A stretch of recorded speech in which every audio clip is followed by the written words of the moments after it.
Hi, and welcome to part 3 of the Multiverse Saga. Now in this video we will start off with Loki Season 2 and finishing with Avengers Secret Wars as we come to the conclusion of the Multiverse Saga. Now before we begin, may I remind you that there will be spoilers, so strap in, grab some popcorn and let's get started. First, we're going to watch Loki Season 2.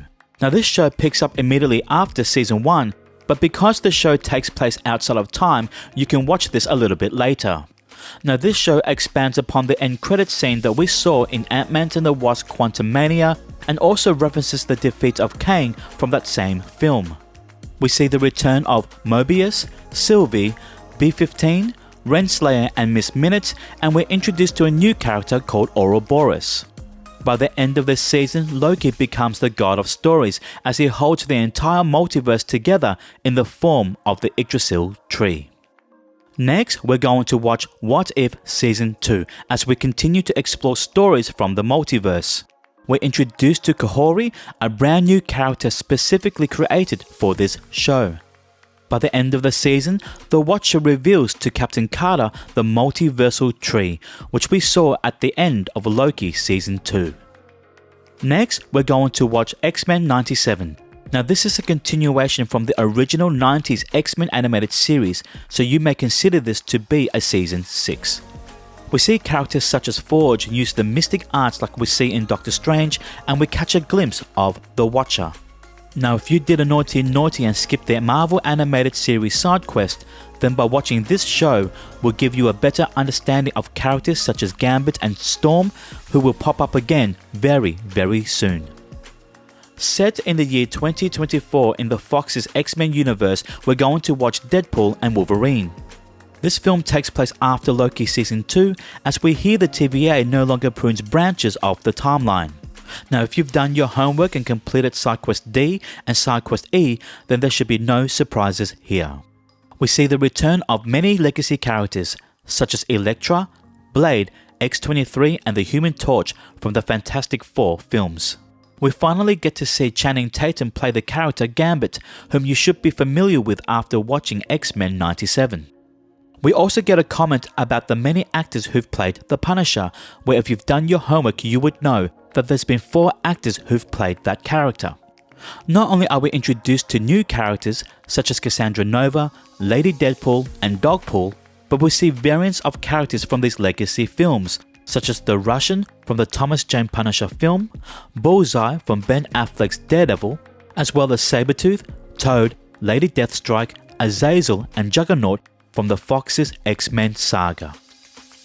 Jumping over to another multiverse, we're going to watch Your Friendly Neighborhood Spider-Man, a reimagining of Peter Parker's Spider-Man story.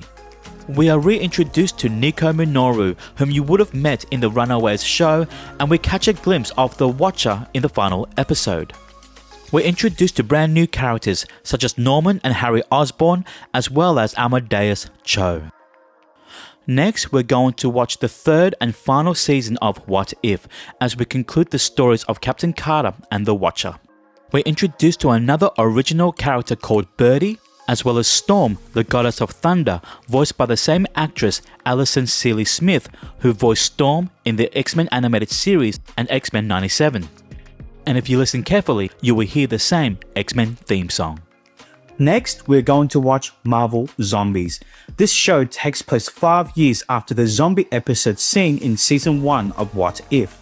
We are reintroduced to characters such as Kamala Khan, Riri Williams, Kate Bishop, Shang-Chi, Yelena Belova, Red Guardian and much more. And debuting for the very first time to the MCU, Blade. Next, we're going to watch Season 1 of Daredevil Born Again. Now this show starts off in 2025 after Matt Murdock's appearance in She-Hulk Attorney at Law. It then jumps forward 1 year later to 2026 and then finally moves over to 2027 when Wilson Fisk becomes Mayor of New York on New Year's Eve. We see the return of Karen Page, Foggy Nelson, Vanessa Fisk, Benjamin Poindexter also known as Bullseye, Frank Castle's Punisher, and Jack Duquesne, whom we saw in the Hawkeye series. We are also introduced to a brand new villain known as Muse. Next, watch Wonder Man. Here, we're introduced to Simon Williams and we see the return of Trevor Slattery and DODC's Agent Cleary. This show takes place 13 years after Iron Man 3, placing the majority of this season in the year 2026. Eventually, the show concludes in 2027 when we see the movie premiere of Wonder Man. Next, we're going to watch Captain America: Brave New World. Here we see the return of Sam Wilson as Captain America, Joaquin Torres as the new Falcon, and Samuel Stearns as the leader, whom we met all the way back in The Incredible Hulk. We finally get an acknowledgement of the Celestial coming out of the ocean, which we saw in the Eternals film. It is within this Celestial that we discover the new metal known as adamantium. We're introduced to the Red Hulk, and from the Serpent Society, Sidewinder and Copperhead. Set on Earth 828, we're going to watch Fantastic Four First Steps.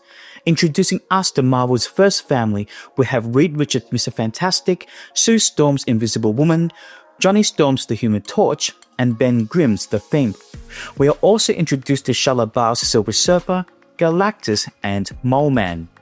The end credit scene takes place 4 years after the film's finale, introducing us to the villain known as Doctor Doom. Following the events of Captain America: Brave New World, we're going to watch Thunderbolts. This film sees the return of Yelena Belova, Bucky Barnes, John Walker, Red Guardian, Ghost, and Taskmaster. Valentina Allegra de Fontaine mentions a president becoming a red monster, referring to President Ross's turn to the Red Hulk, and we are introduced to a new character known as Sentry. The end credit scene takes place 14 months after the events of this film, as the Thunderbolts, now known as the New Avengers, prepare for the arrival of the Fantastic Four. Now, at this time of recording, we are currently up to date with everything that Marvel Studios have released. As they continue to release new films and TV shows, I will update this timeline accordingly, based on where everything should be watched. So please hit the like and subscribe button and hit the notification bell to stay up to date with this watch order. I'll see you soon.